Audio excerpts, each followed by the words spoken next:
Hi everyone and welcome back to the Colour Cave, it's Jem here. Today we're going to be tackling a little bit of graphite drawing. Some of you may remember this chappie.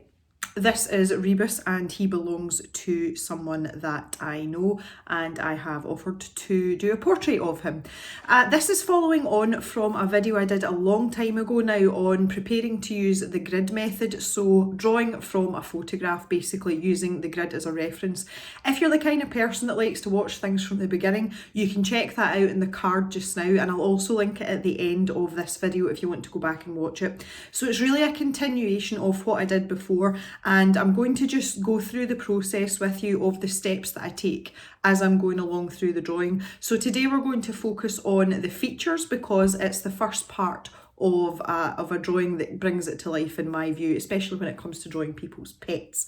So if this is something that's going to interest you, hang around, we'll get to top down view and we can get going just shortly. I just wanted to add before we get started that the draw for the cave birthday giveaway is still open. If you haven't watched that video and you're interested in winning some goodies, again I will link that video in the end card for you and you can go and enter with a chance to win a little prize to celebrate the cave's second birthday. Okay, time to go, so let's get going.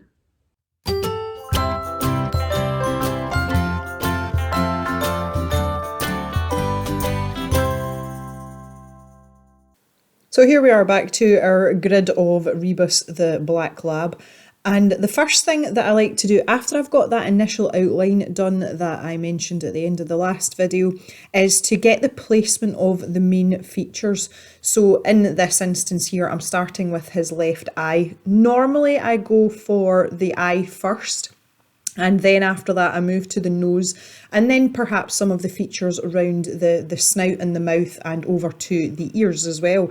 So this is a really crucial point in your drawing, and it's a time where you should spend more time looking at the reference image than you do at the paper that you're drawing on, and that is so that you can observe as much as possible to ensure that the lines are correct. If the features aren't in alignment and they aren't the right shape and size, this is the difference between your drawing looking like the animal itself or looking like a generic version of an animal. So this is really the point where this picture will become Rebus rather than just a random black lab. So really take your time over this. I am using an F pencil and that is just my preferred grade. At this sort of construction line stage, I do suggest sticking with something like a B or an HB pencil, or even a 2H pencil if you prefer a harder pencil.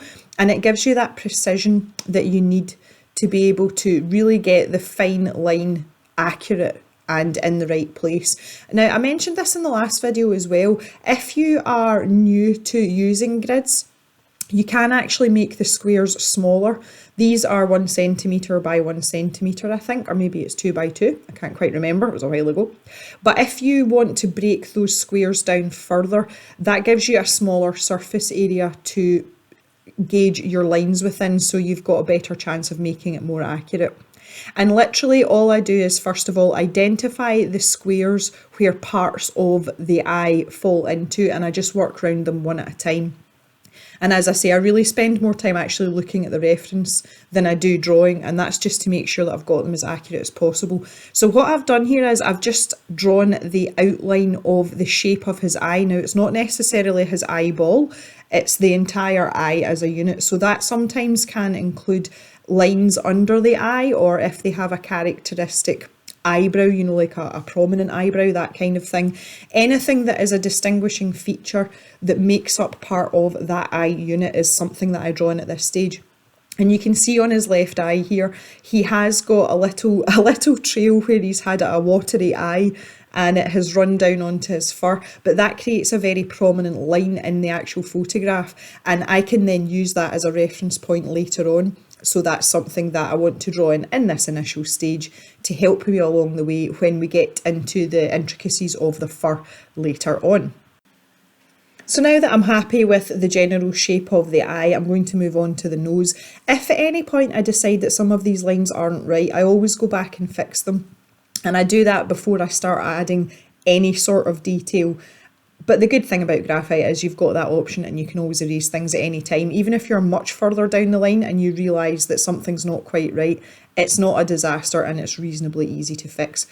So across the top of the nose, I want to put that line in first. Now that is not going to be a solid line, so I'm making sure I keep a really light hand here, but I'm just tracing the shape of the different parts of the nose where the textures change, so where the fur joins the sort of more leathery skin of the nose. And I'm just working my way around the outside again, using those grid lines as reference points. And I tend to start with where these will actually intersect the grid lines. So you can see there that the bottom half of the nose straddles two of those squares. So I figure out what part of the nose goes on the centre line, just where the nose crosses over, and then I kind of work outwards from there. This whole exercise is really all about observation rather than your drawing skills, because you will draw what you see, and it's very important to do that absolutely to the letter and not let your brain fill in what you think you see. And basically doing the same thing here with the ear as I've done with the eyes and the nose, and it's just picking out some of those more prominent contour lines, and that's actually acting as a secondary reference point for me when I go to start shading in some of his fur. Now, Rebus's ear is quite complicated. There's a lot of sort of crevices and creases, and the light's hitting at funny angles, so I'm really taking my time here. And I have deliberately not sped up this video to show you how slowly I actually sketch when I'm at this stage. It is very, very slow, and that's just to ensure that I don't have any accidents or make any mistakes. At this point now, once I have these initial lines down, this is where I kind of jump about a little bit.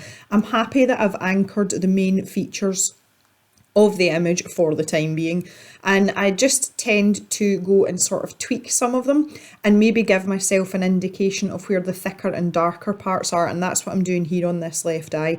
And I do this for a little bit and I jump about between the things that I've drawn in before I move on to the next step.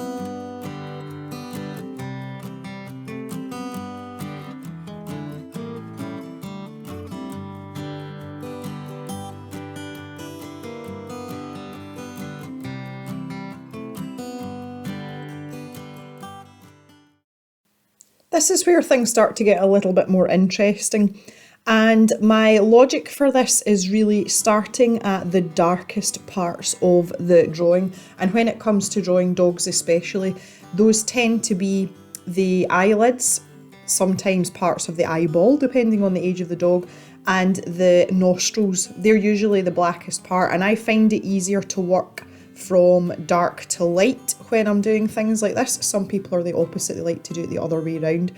So what I'll do here is I usually jump between a 2B and a 5B pencil and just start to darken down those darkest areas, and those lines that I've put in just in the last step I use as my markers as to where this darker pencil is going to go. I do usually start from the outer edge of the eye, so the eyelid and the rim of the eye, and then work my way inward and then work on the pupil. It's kind of like giving them eyeliner, you know, make them fancy. When I do the pupil, this is not the darkest that the pupil is going to become. I do tend to build that up in stages and layers once I've put in some of the shading in the rest of the drawing. So that is very much a gradual process that I keep going back to because it's the most important part of the drawing. I will return to those pupils on a regular basis until I am actually completely finished the drawing.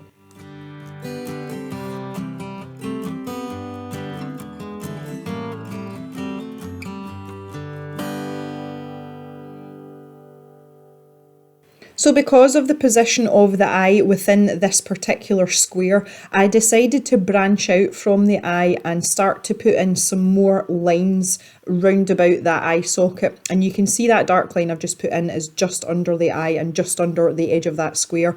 So I kind of went on a whim here And what I'm doing now is I am actually marking out where the darker and lighter parts of Rebus's fur are. And again, if you look at the reference image here, there is a very clear highlight and it's very, very stark, especially considering that his coat is very, very dark. So just while I was kind of hanging about in the neighbourhood, I thought it would be a good idea to pop some of these in. And if you look very closely, I know my pencil lines are very, very delicate. You know, it's not great big sweeping strokes, but I'm actually marking the paper with fur texture lines, even though that is technically an outline. I am using tiny, tiny little flicks, and that's to sort of give the idea of the start of this fur. And that's important because you're going to build up this texture for the fur later on, so you might as well start as you mean to go on.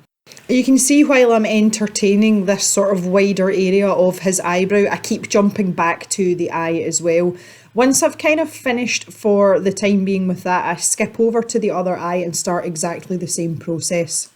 There really isn't any sort of magical technique for this type of thing other than literally draw what you see, be very, very meticulous in where you're placing each and every single line, and that will give you the most accurate drawing. And apart from that, it's just practice.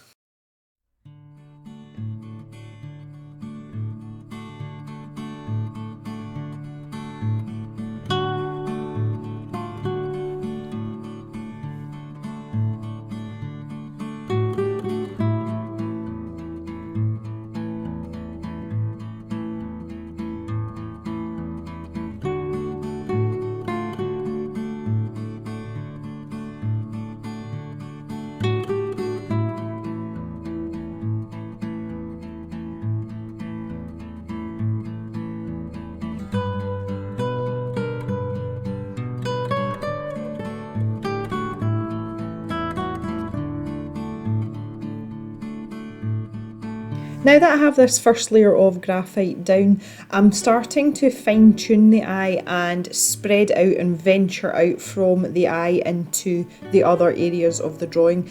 And I've quite heavily focused round this eyelid and where his eyebrow would be, and underneath the eye as well, because there's quite a lot going on in the photograph.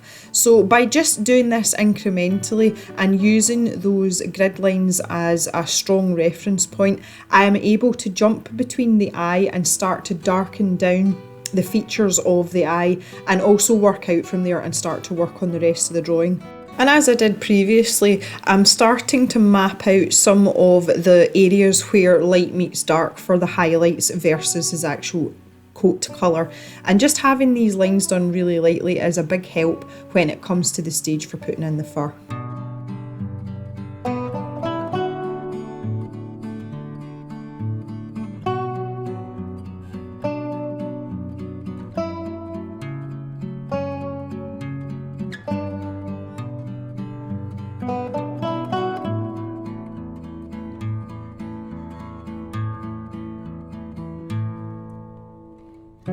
Now that I've done a bit more mapping out, this is the point where I'm starting to return to those eyes and really try and bring them to life and build up those layers of graphite and darken down the darkest areas. So lots of work on the pupil, and then gauging it beside the rest of the eye, where the white is, where the lid is, where the highlights are on the eye.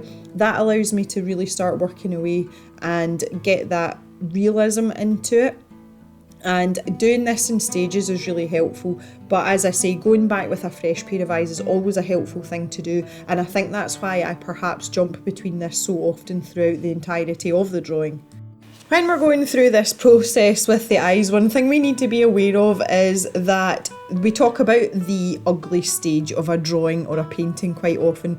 I call it the gormless stage when you're drawing animals. You get to that sort of halfway point where your eye is not in the preliminary stages and it's not finished, and it makes your animal look either cross-eyed, as if they've got really bad cataracts, or as if they're just dead inside. Do not panic.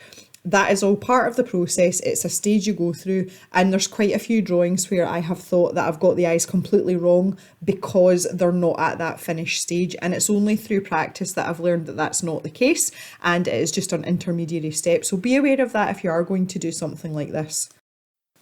The last thing to mention at this stage of the drawing is, although I do avoid the areas that are highlights, i.e. I don't put a lot of graphite down on them, normally when I finish my drawing, any details that are needed in white, such as whiskers and highlights and eyes, I tend to do with white gouache or a white gel pen, so I don't have to be too careful at this stage about absolutely avoiding that and leaving the paper pure white and blank. So the idea is that you try and work around it as best you can and keep those areas as light as possible, but sometimes it is easier not to worry about it and deal with it at the end. So this is the point where we leave the eyes for now, and in the next video we'll move on to another part of the lovely Rebus's face. I just want to thank you very much for joining me today, thanks for hanging out, and we'll see you back in the cave really soon for another video. Bye for now.